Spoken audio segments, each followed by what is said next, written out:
Hello everyone, welcome back to Book Club Preview Writing Edition. Today we're looking at great paragraphs, chapter 1, page 23 to about 29. We're actually going to skip a few pages, like page 22, which is just copying down some sentences. We're just going to skip it. So let's jump in to page 23. This page is all about language focus, identifying verbs.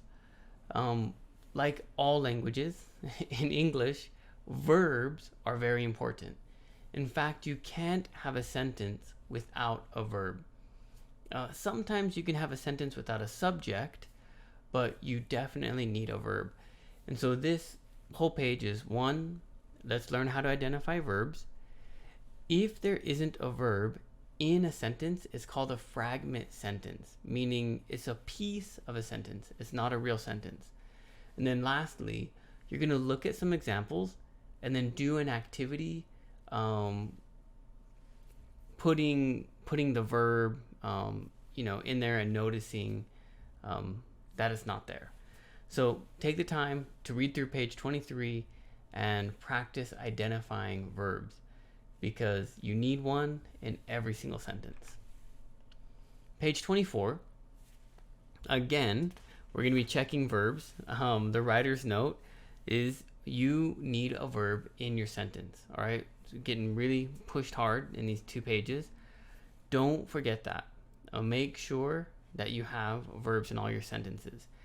Really great writers, they proofread their sentences or their paragraphs or their essays probably 2 or 3 times just to make sure their grammar is correct and that they have verbs in all their sentences. If your grammar is a little bit off, that's okay. But if you have a verb missing from a sentence, that's not okay. We can't really understand that. That really messes up the flow of your paragraph. So make sure you're checking that. It continues on with checking some grammar. Again, this is mostly focused on verbs, okay? So you'll have the first sentence there. It's done for you. There's an example. And it says, look at the sentence. You can already see the subject. It's in italics. But I want you to underline the verb. That's what it's asking you to do. The verb that connects to the subject. Okay? If there isn't a verb connecting to the subject, then you put an X on the line. And then you write a verb that would match in that sentence. If it's a good sentence, you can just write a C, which is correct. You can read the instructions more clearly in the book, but do that activity number 12. We're going to skip activity 13 because it's just asking you to copy the sentences from the last activity. So we're jumping all the way over to page 26. Take a deep breath. I know this looks like a lot. It even might look like a test, but it's not. All right, it's just an activity to help build better vocabulary and better skills. All right, so you're not getting graded on this. No one's gonna laugh at you if you're wrong. Okay, we might all laugh together, but not at you, because we're all gonna be wrong. Right? We're not looking for 100%. We're just looking to learn. Make mistakes. We'll check it together, and then you're going to learn. And that's really the point. So the first one is about word association. Words in English sometimes just go together. Like example 1, it has a destination, which is a place. Okay, number 2, an ingredient. What is an ingredient? It's for a recipe. It's not for a suitcase. Number 2 is done for you. How do these words connect? And that could be with meaning, or it could just be with they go together well.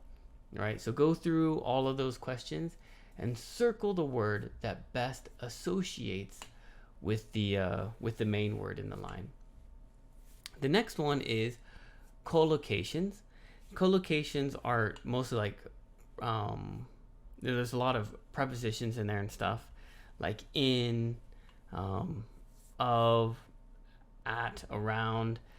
But look at each sentence and you have to decide which of the 2 words you think best fits in that little phrase. So the first one is done for you, right? In, which is a preposition here, and that is brief. What do we go in brief, on brief? Well, the association, the collocation is in brief. We always put those together, and that means like in short. Number two, I'm going to do for you also. Water is of. Water is spread of. Water is composed of. Composed is made of. Made and composed of, they go together.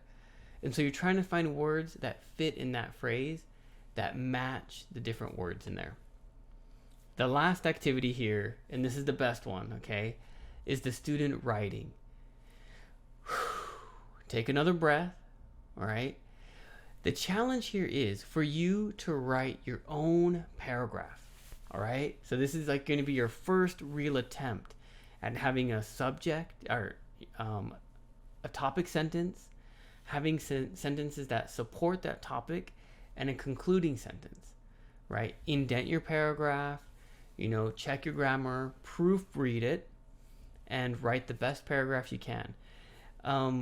It gives you some ideas, right? Choose a topic, think of some things, make sure you don't forget these things. And then in the last part of the page, it gives you some ideas.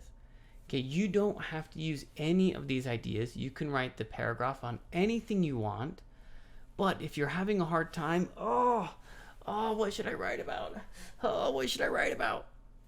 Look at this last section, because that's going to help you brainstorm some ideas. Write about food. Write about a color. Write about a sport. Write about someone. Okay? These are just different ideas that it's trying to give you. You don't have to use them, but they will help. All right? I really thought about maybe trying to squeeze in... Oh, I didn't change the page. This is page 27 and 26 that I'm looking at. I really thought about squeezing in page 28 and 29, which are all about peer editing. What I decided to do instead is, as you write these paragraphs, we might not have time to look at them when we meet together. So what we're going to do, okay, is we're going to actually have I would say like a writing group or a writing session. So not the next time we're meeting, but the time after, we're just going to look at our paragraphs, okay? We're just going to have a writing session. It's going to be based off page 28 and 29, but that's the only two things we're going to look at. We're just going to bring our paragraphs and we're going to share them with each other, and then each of us are going to proofread them and then share some corrections. And we're going to look at how we can make those paragraphs really great. But first, you need to write your paragraph, and that is activity 16. Well, I know this video got a little bit late to you guys, but I hope it's in time for you to be able to do all these activities. I can't wait to see you. I'll see you later. Bye-bye. Hey, if you have any questions about the video today, please feel free to leave a comment in the comment section. If you had any other vocabulary words that you wanted to know what they meant, let me know. And also, if you're interested in maybe joining one of these book clubs, please leave a comment and I'll get back to you. Thank you so much for watching. Bye-bye.